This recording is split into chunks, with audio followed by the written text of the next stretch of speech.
प्रदेश सरकार मंत्री धर्मपाल सिंह का बड़ा बयान, कहा गौशाला चलाने को नहीं है सरकार के पास पैसा, समाज के लोगों की मदद से चलेगी गौशाला। योगी सरकार में मुस्लिम समुदाय को डरने की नहीं जरूरत। यूपी के फतेहपुर जिला पहुंचे योगी सरकार के पशुधन, दुग्ध विकास, राजनीतिक पेंशन, अल्पसंख्यक कल्याण, मुस्लिम वक्फ एवं हज तथा नागरिक सुरक्षा विभाग के कैबिनेट मंत्री ने विकास भवन में अधिकारियों के साथ बैठक के पहले मीडिया को बड़ा बयान देते हुए कहा कि भारतीय परंपरा व सभ्यता में गौ माता है। गाय का दूध नहीं द्रव्य है। गाय के गोबर में लक्ष्मी का वास है। गाय के मूत्र में गंगा मैया रहती हैं। कहीं वास्तु दोष हो या कोई और कठिनाई हो, गाय का मूत्र छिड़कने से सारी बाधाएं दूर हो जाती हैं। कैबिनेट मंत्री ने कहा, मदरसे की शिक्षा राष्ट्रीयता से जुड़ी हुई है, इसीलिए मदरसों में उर्दू, फारसी, अरबी पढ़ाएं, लेकिन इसके साथ हिंदी, अंग्रेजी, गणित, विज्ञान, सामाजिक विषय पढ़ाए जाएं और तकनीकी शिक्षा से जोड़ा जाएगा। साथ ही साथ प्रत्येक मदरसों में राष्ट्रीय गान आवश्यक रूप से लागू किया गया है।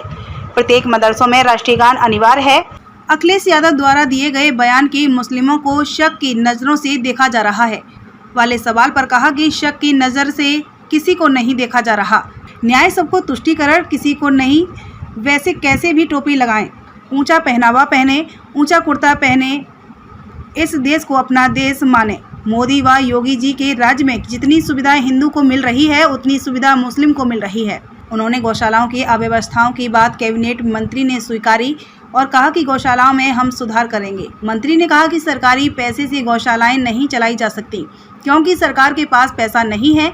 समाज के सहयोग से गौशाला चलेगी। एक कंपनी से बात हुई है जो गाय के गोबर को 2 रुपये किलो खरीदेगी और CNG बनाने का काम करेगी।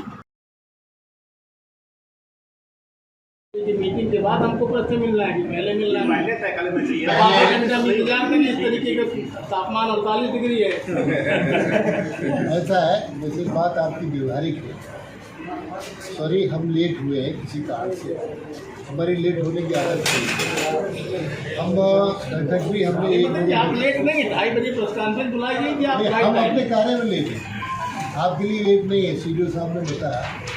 लेकिन अब आप जैसा चाहते हो, इसमें मदरसा इत्यादि की शिक्षा है। मदरसे की शिक्षा राष्ट्रीयता से जुड़े, भारतीयता से जुड़े, जो आज के परिवेश में है उसकी आवश्यकता से जुड़े। तो इसके लिए मदरसों में उर्दू, फारसी, अरबी पढ़ाएं, कोई दिक्कत नहीं। इसके साथ हिंदी, अंग्रेजी, गणित, विज्ञान, सामाजिक विषय ये पढ़ाए जाएंगे। तकनीकी शिक्षा से जोड़ा जाएगा और साथ ही साथ वो दुआ भी करें और राष्ट्रीय गान प्रार्थना होगी और राष्ट्रीय गान आवश्यक रूप से लागू कर दिया गया है। हर मदरसे में राष्ट्रीय गान होगा। मुझे इतनी बात करनी थी।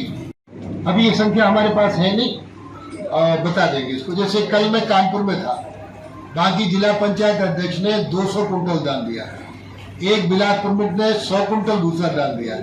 मैं टाल नहीं रहा हूँ, मैं बता रहा हूँ। मेरे पास ये संख्या भी नहीं है और यहाँ की भी नहीं है।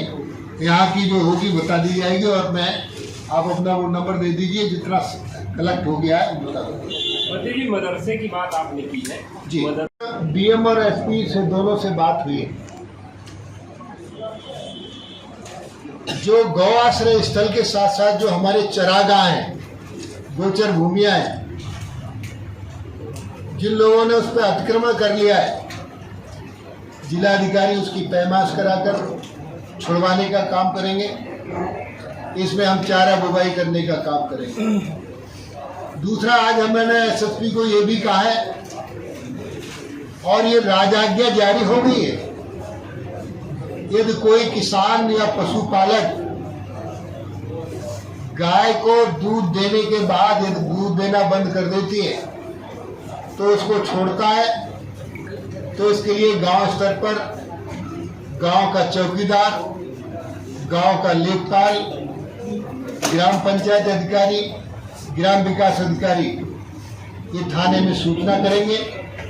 सुसंगत धाराओं में उस पशुपालक के खिलाफ मुकदमा दर्ज होगा, पशु क्रूरता अधिनियम के अंतर्गत जुर्माना भी होगा, जेल भी होगी। ये राजाज्ञा जारी हो चुकी है।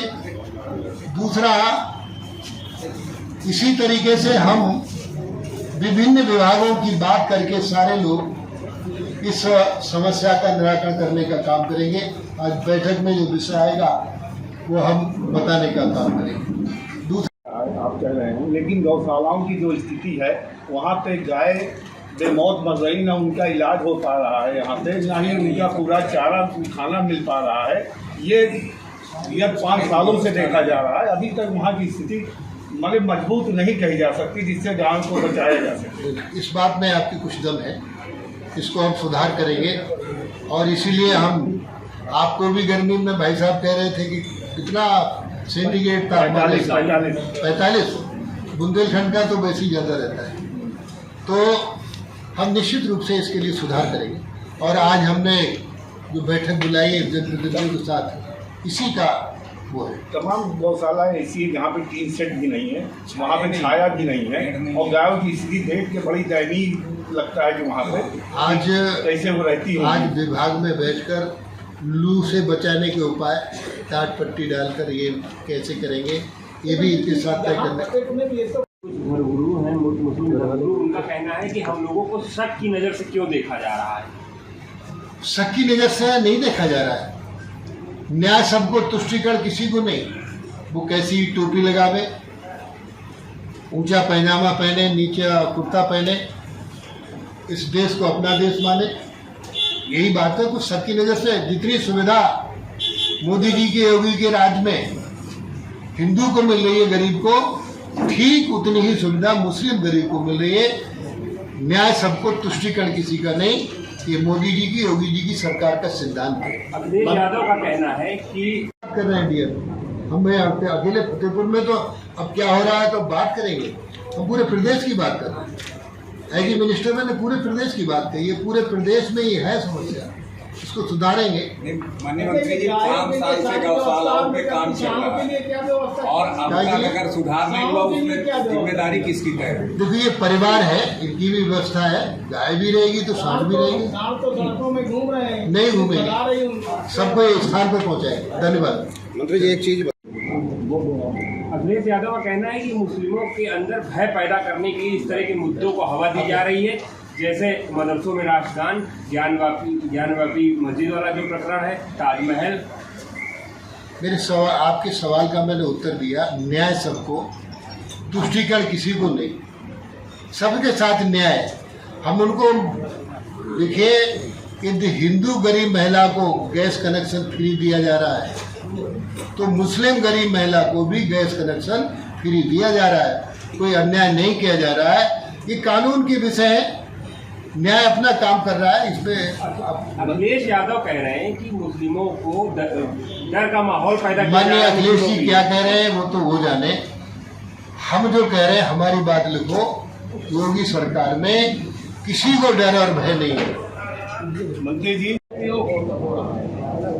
फतेहपुर जिले में भिटौरा विकासखंड है, वहाँ पर बिना शासनादेश के दर्जनों ग्राम पंचायतों में सचिवों ने बेंच खरीदा। बेंच खरीदकर करोड़ों रुपए का घोटाला होता है। आखिर वो बेंच कहाँ डलवाई जाएंगी, उनका क्या मानक था, ये स्थानीय जिला प्रशासन स्तर पे जांच करवाई गई, लेकिन अभी तक उसका कोई रिजल्ट सामने नहीं आया।